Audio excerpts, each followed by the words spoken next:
Nemrod. Une histoire de Sornac. Racontée par Clément Sanso. Épisode 24, Outremont.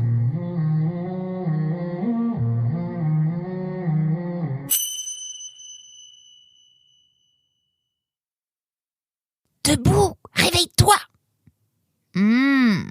Allez, le fiacre est arrivé. Hein? Quoi? Déjà? Et quelle heure est-il? 6h30. Du matin? Oui. Ah oui? Il t'attend dans la cour. Je fais au plus vite. On t'attend en bas. Ok. Roxane sortit de la chambre et Nemrod s'activa. 5 minutes plus tard, il était prêt. Il portait sa tenue de gentleman maraudeur qu'il avait agrémentée d'un gilet vert olive. « Alors, qu'est-ce que tu penses de ma tenue ?» demanda Nemrod depuis le haut de l'escalier. « C'est bien, mais c'est quasiment la même tenue que la dernière fois, » dit Roxane. « Oui, ce n'est pas comme si j'avais 10 tenues de garden party.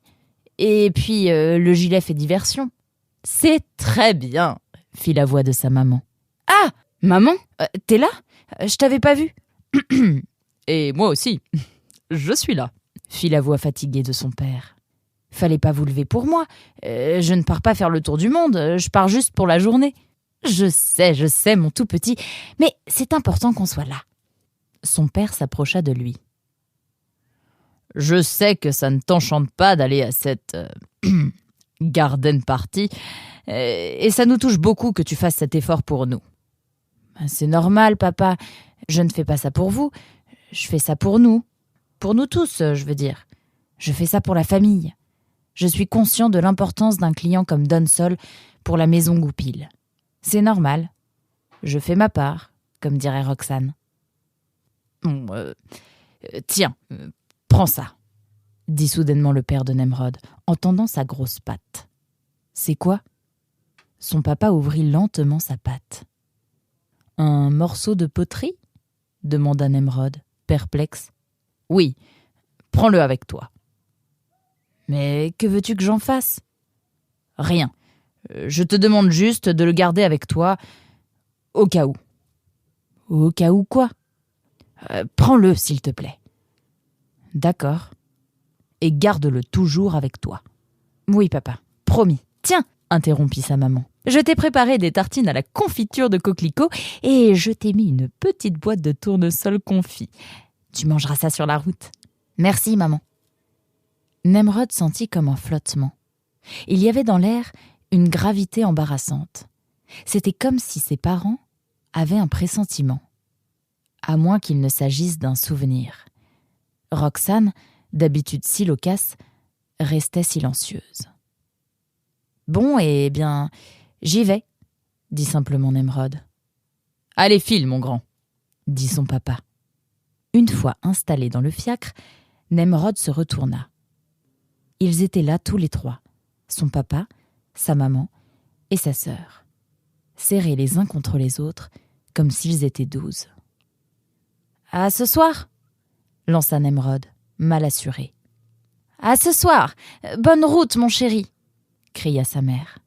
Sur un mot du cocher, le fiacre s'ébranla. Hi-ha ! Les chevaux se mirent à trotter et Nemrod disparut. Nemrod arriva au manoir d'Outremont 2 heures plus tard. Après que le garde en faction eut ouvert la grille, le fiacre s'engagea sur un long chemin bordé de grands châtaigniers. Le véhicule déboucha finalement dans une cour de gravier juste au pied du manoir. Nemrod descendit du fiacre et fit quelques pas dans la cour. Il leva les yeux pour prendre la mesure de l'édifice. La construction était simple et avait l'air ancienne. La haute façade de pierre était traversée en son milieu par une épaisse tour octogonale. Sur chaque côté de l'édifice se dressaient 2 tourelles trapues. Les fenêtres de la façade avaient sans doute été agrandies par un ancien propriétaire, mais la tour, elle, n'avait pas dû bouger depuis 1000 ans. Le manoir d'Outremont était austère, mais avait quelque chose d'invitant. On devait y faire de belles flambées et de copieux banquets, pensa Nemrod. Ah, Nemrod, quel plaisir de vous avoir ici parmi nous. Donsol venait de surgir de la porte d'entrée. Il était vêtu d'une veste de tweed vert kaki aux carreaux orange. Son épais pantalon beige disparaissait dans de hautes bottes de cuir qui lui montaient presque jusqu'aux genoux.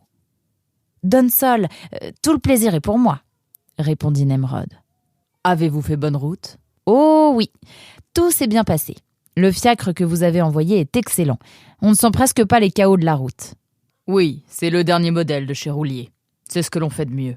Pour les trajets à la journée, tout au moins. Bon, eh bien, nous n'allons pas rester plantés là. Suivez-moi. » Mais mon sac ? Titi va vous le monter. Je peux le faire, vous savez ? Je sais bien, mais Titi aussi. Et je le paie pour ça. Allez, entrons. Nemrod suivit Donsol.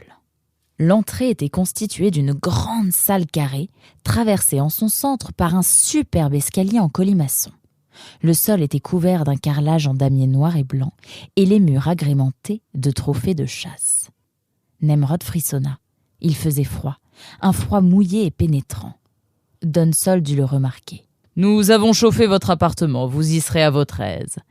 Titi ?»« Monsieur » répondit le domestique, la valise de Nemrod dans les bras. « Veuillez conduire notre invité dans la chambre rouge. »« Bien, monsieur » répondit Titi, avant de se tourner vers Nemrod. « Veuillez me suivre. » « Oui, bien sûr » répondit Nemrod, embarrassé. Nemrod suivit Titi dans l'escalier. Ils traversèrent ensuite un long couloir obscur éclairé çà et là par des torches. Titi s'arrêta devant une porte presque au bout du couloir. Il sortit une clé qu'il fit tourner dans la serrure. La porte s'ouvrit. « Voici votre chambre » dit Titi avec cérémonie. « Merci » répondit simplement Nemrod. La chambre rouge portait bien son nom. Les tentures, les tapis, les rideaux, les fauteuils, tout était rouge, sauf les draps, qui étaient blancs. Un feu brûlait dans la cheminée. « Et voilà la clé. »« Je la garde avec moi ?»« Oui, vous êtes ici chez vous. »« Ah d'accord. Merci, Titi. »« Je vous en prie. » répondit le domestique. Nemrod fit quelques pas à l'intérieur. Titi resta sur le pas de la porte. Il semblait attendre quelque chose. Peut-être attendait-il l'autorisation de Nemrod pour pouvoir disposer. Nemrod ne savait trop comment aborder les choses. « Bon, je vais m'installer. À tout à l'heure » finit-il par lancer. Titi ne répondit rien. Il ferma la porte avec une brutalité qui surprit Nemrod. Nemrod l'entendit ensuite grommeler dans le couloir. « Drôle de bonhomme » se dit Nemrod en ouvrant son sac. Nemrod n'était pas venu les mains vides. Ses parents lui avaient confié un cadeau pour Donsol. C'était un adorable écureuil en biscuit de porcelaine. Ayant remarqué le pommeau de la canne de Donsol, la maman de Nemrod avait eu l'idée de lui offrir cette pièce exceptionnelle tirée de la collection familiale. Un personnage raffiné comme Donsol saurait en apprécier la valeur. Nemrod fit le tour de son appartement, qui était constitué d'une chambre à coucher, d'un petit bureau indépendant et d'un cabinet de toilette. La pluie, qui s'était mise à tomber, tambourinait sur les fenêtres. Nemrod, le museau collé à la vitre, regardait les arbres ployés sous les bourrasques. La partie de Baltrap semblait compromise. Dire que ce matin, il faisait un temps superbe. En avril, ne te découvre pas d'un fil. C'est bien vrai, pensa Nemrod. Nemrod fut tiré de ses rêveries. Il se dirigea vers la porte et l'ouvrit. C'était Hortense. Elle portait un pull de laine jaune moutarde et un pantalon de flanelle acajou évasé en bas, mais plutôt serré en haut. « Bonjour, Nemrod. »« Bonjour, Hortense. »« Le brunch est servi. Nous vous attendons en bas. »« Le brunch ?» demanda Nemrod perplexe. « Oui, c'est une sorte de mélange de petit déjeuner et de déjeuner. »« Ah, d'accord, je ne connaissais pas. »« Ça n'a aucune importance. L'essentiel est que vous soyez là. Nous avons quelques questions à vous poser. »